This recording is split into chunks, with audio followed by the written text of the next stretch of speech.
What's up guys, Lvladen here, and today I'm coming at you with an updated 11.0.5 Red Paladin PvP guide. We are chilling here on the brand new, well, I guess it's not new, the remastered Tier 2 transmog from the 20th anniversary event. It looks really cool. Big fan. I was uncertain about the eyes, but you know, it still looks pretty cool.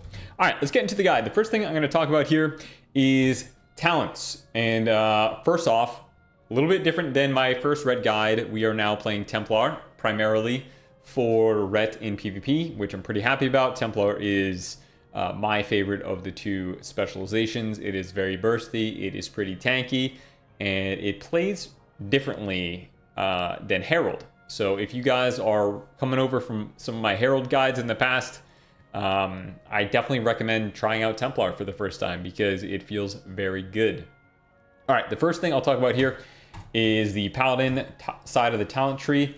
I don't change too much here. So this build right here is what I've pretty much settled on playing. Stoicism. This is a niche talent that you can run against sub-rogues right now in 3s and Solo Shuffle. I actually do not see many rogues in general. I'm pretty sure they are decent right now, if not, you know, better than decent. But I'm just not running into many of them, so I have not been playing Stoicism. I have, however, I do occasionally swap to Eye for an Eye. For example, if I'm against like a Fury Warrior plus Hunter or something, you know, that actually might train me, I might play Eye for an Eye. However, because I've been playing Ret Warrior in 3v3 Arena, I'm usually not the target anymore. Ret is pretty tanky now, and Fury Warrior is decently squishy, so I have been opting out of this talent point. But, you know, honestly, this talent point existing is actually pretty nice because people kind of are unsure if you're running it or not, and they'll swap off Divine Protection if you push it sometimes. Also, Divine Protection is stronger than before in that it increases our healing received by 15% during the duration. So this is something that I've been kind of bouncing between, but it's kind of lobby dependent. Other optional talents here. Sometimes, if you're running a battleground and you're not doing, you know, a big team fight or something like that, you could drop Lightbearer and pick up the short blind here.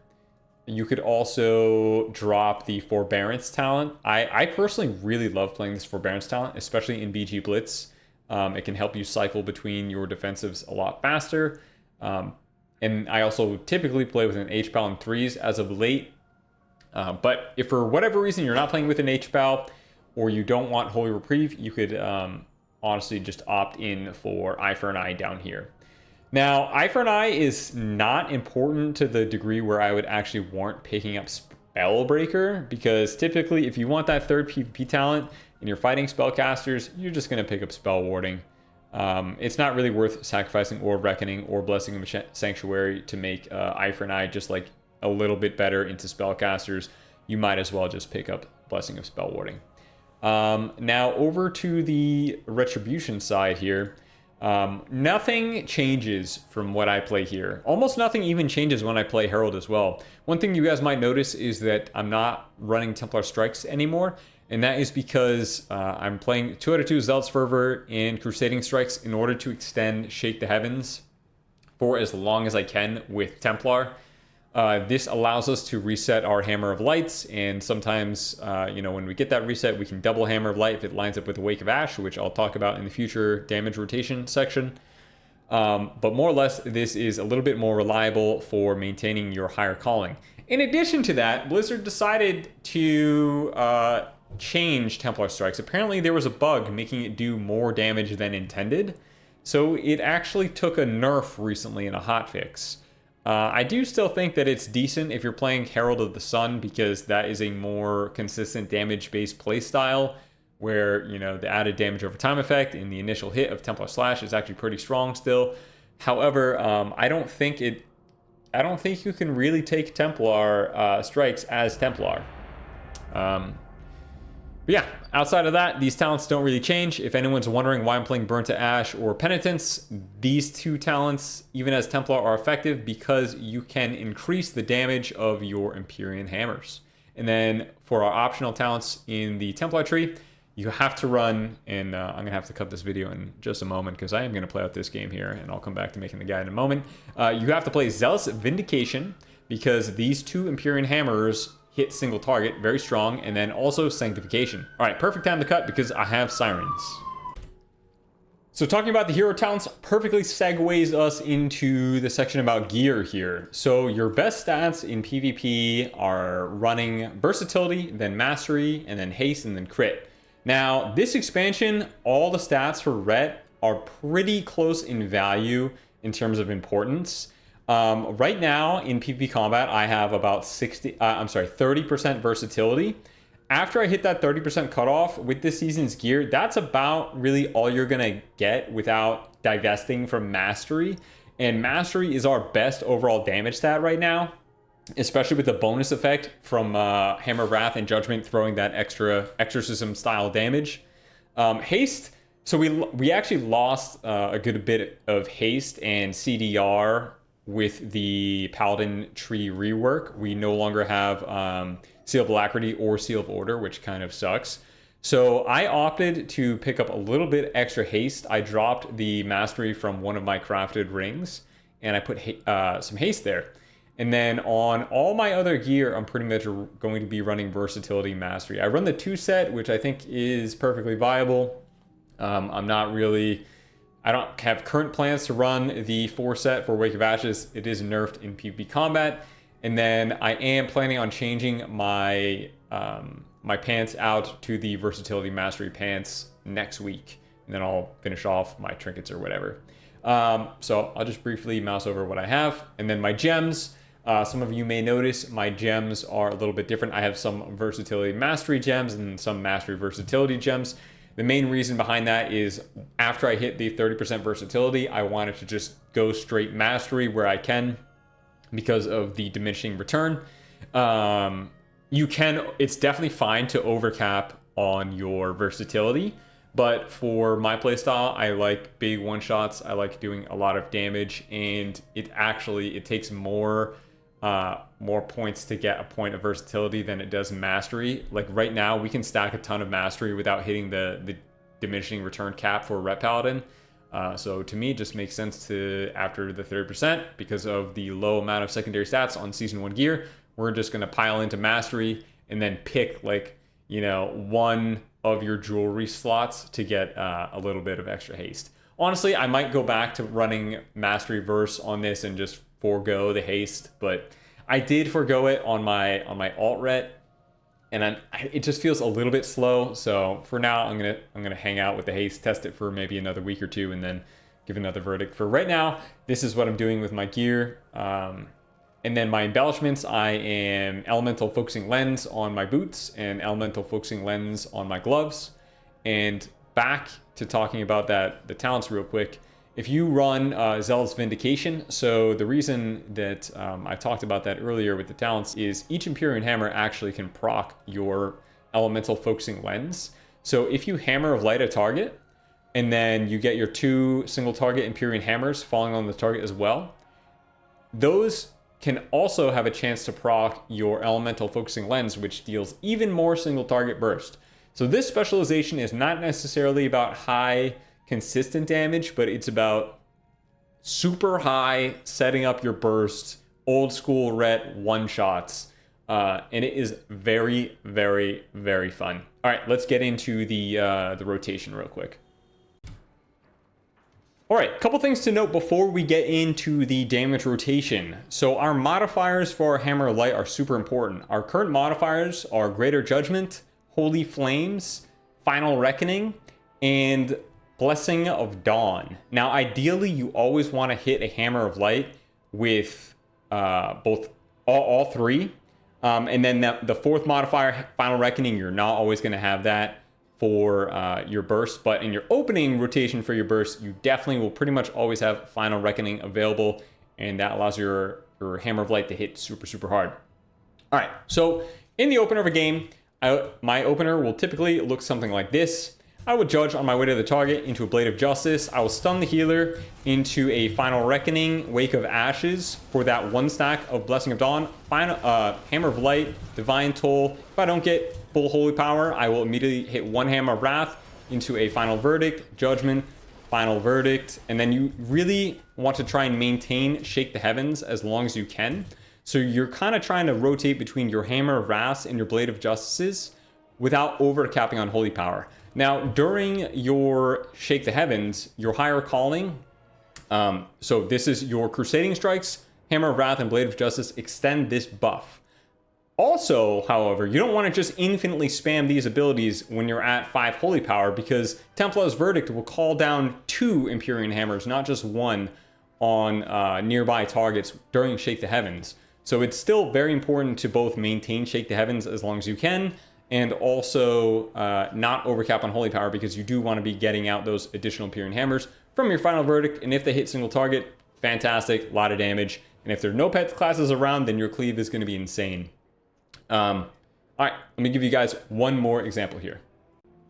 So we're going to Judge, Blade of Justice, Stun, Final Reckoning, Wake, Hammer of Light, Divine Toll, Final Verdict, Hammer of Wrath, Blade of Justice, Final Verdict, Hammer of Wrath, Final Verdict, Blade of Justice, Final Verdict, Hammer of Wrath, Final Verdict, Blade of Justice, Final Verdict, Judgment, Hammer of Wrath, Final Verdict, Blade of Justice, Hammer of Wrath, Final Verdict, Blade of Justice. And then look at that. Right here, we're at 47 stacks. I could have had 48. So if you have high melee uptime and you're not CC'd, you can get so many stacks now off of spamming both your Final Verdict, Blade of Justice, and Hammer of Wrath. So the next thing that I'll talk about is the second window of burst opportunity with Templar, and it's definitely called the Templar Special. We need a little bit better of a name, but that's when you get your free proc of Hammer of Light. And the keynote is you want to be using that free proc, or you want to be thinking about that free proc when you have Wake of Ashes off cooldown and you have 48 stacks of Light's Deliverance. So when you have 48 stacks of Light Deliverance, let me just get it real quick and show you guys here. So boom, 48 stacks. That means your next Empyrean Hammer is going to call down 2 Empyrean Hammers immediately. That's going to allow you to back-to-back Hammer of Light for a absolute ton of damage. And let me show you guys what it looks like here. And I have won quite a few solo shuffle rounds from hard swapping with this this combo right here. So what's going to look like is we're at 48.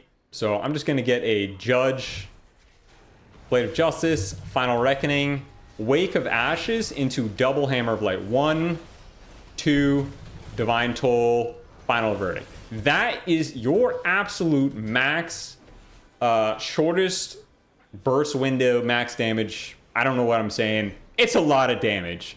And it will almost one-shot everything in a hard swap with a Hammer of Justice if you have a teammate doing a little bit more damage with you.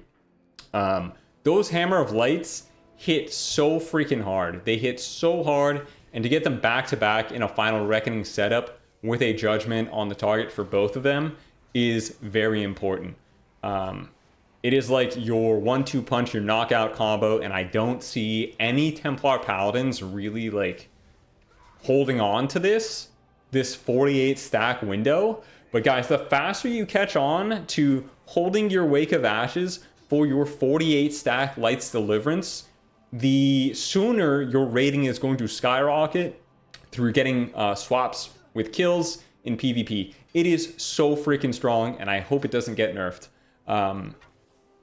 Granted, it does require setup, and it does require knowing exactly when. Technically, you can also send the combo at 49 stacks as well, but just getting it off as soon as possible is the 48 stack window. So you see 47, you know your next Final Verdict is going to get you to 48, send it on the 48. All right, Jesus, what is going on? Lots of sirens. All right, we ran away from the sirens. We're up on the hill now. All right, so one more thing that I want to add into the video is your role in Battleground Blitz. Now, I've had pretty decent success in Battleground Blitz. I want to say the vast majority of my games have been played solo. I do like to play with some of my friends, but unfortunately, they're not always on. And, you know, you got to do what you got to do. my alt ret, I'm pretty sure has most of the games with a healer. But this tune, I found the most success with by playing the objectives as hard as you can. And I mean going mines in Arathi Basin solo, sitting stable solo, picking up and sitting Lighthouse at Gilneas. Ret Paladin is a good team fighter, but it's not a great team fighter. It doesn't have a mortal strike. It is good at landing kills, but it is a much, much better base defender. Between having no more forbearance with your bubble and being able to lay and then bubble and then have a 20-second window that you have to live into your Blessing of Protection, you are a 1v1 god. Obviously you can get capped on. Any class in this game can get capped on. You can have an Affliction lock show up at your base, burn through all your trinkets and your bubbles, and then they could have a succubus like seduce you, and then you are CC'd, and you know it sucks. There's nothing you can really do about that cap. Or you get cloned, accidentally get cloned too close to the base. But those are things that you can kind of work around, right? Ret is overall a fantastic base hitter, and it is kind of how I've climbed on those maps. In teamfight maps, oh my god, I love it. I love Katmagu. I love Gilneas when I don't have to sit. FC maps, fantastic. I know I already said Katmagu, but I'm going to say it again, Katmagu. You can literally solo carry Katmagus as a Ret Paladin, just dropping Hammer of Lights on orb carriers. I'd say Ret is probably like a solid A, high A tier for Battleground Blitz. I don't really see too many, but it's definitely up there. And then for Solo Shuffle, I'd say Ret is a solid A tier as well, maybe A plus in Solo Shuffle. And in threes, once again, I'd put it on A tier, maybe lower A tier. There are the kind of oppressive S tier specs such as BM Hunter, Feral Druid, Frost Mage, Shadow Priest, and then I don't know if anything else is kind of coming out of the woodwork right now, but yeah, I'd say Ret is A tier all around. It's doing pretty well right now. The best comps for Ret are probably Ret BM and also Ret Warrior. I exclusively pretty much play Ret Warrior. I played a little bit of Ret Ellie as well. Ret Ellie felt pretty good. I have yet to play Ret Demo, so that is kind of out at the moment. Not sure. Demo got buffed recently. Could be really good. Could be kind of meh, but I'd assume it's actually pretty decent right now. Just no one's really playing it because most people are playing Flavor of the Month stuff. But if I was to recommend a new comp to any of you Ret players out there, I'd probably just start with Ret Warrior. It's a lot easier to find a lot of Flavor of the Month warriors right now because of the buffs to the Fury and Arms. Granted, I don't even know if Fury and Arms are going to be S tier right now. I just think they're better than they were last week. And then in terms of macros, I'll drop all my macros in the description of the video. A lot of you guys ask what some of my abilities in binds are, and I'll try and have a future UI video in the future. But for the most part, the doubles of my abilities are Party 1 and Party 2 macros and mouseover macros. That means that I have 3 Blessing of Freedom binds, 3 Blessing of Sacrifice binds, 3 binds for Blessing of Protection, all that stuff. I have a lot of binds, guys, a lot of binds. And then in terms of my Hammer of Justice macro, that is just my focus Hammer of Justice macro, where if I hold shift, it will stun my focus target, and if I don't hold shift, it will stun my primary target. That is a classic macro that just has not changed throughout the years. And that same format goes for my Rebuke and or Kick. And then I have Party 1 and Party 2, Word of Glory, Flash of Light, and basically all my support spells. All right, I think that's about it for this video. Oh, one more thing I did forget. I have a cancel aura, and I know my stream UI is a little bit in the way, but again, I'm dropping all the macros in the description of the video. My cancel aura macro for Blessing of Freedom and Blessing of Protection, you just put this bind, you put this macro on your bar and you click it. So I'll freedom and then I push the bind and boom, freedom's gone. I bop, push the bind, Blessing of Protection's gone. You use that to stop mages from spell stealing your abilities or to cancel Blessing of Protection early so you can cap nodes in BG Blitz. I think I missed one thing, one important thing here. Let me just go back into talents. Searing Glare, definitely a really good talent for capping and defending bases in Arathi Basin. and Deep Wind Gorge. You can use this to cap on enemies that aren't really paying attention, or you juke them, you get a nice blind into a seer. Sometimes you can actually cap on them that way. All right, thank you guys for watching. Stay tuned for the future. I do still intend on making that UI guide, but it's really nothing too special. And I'll see you guys next time. Peace.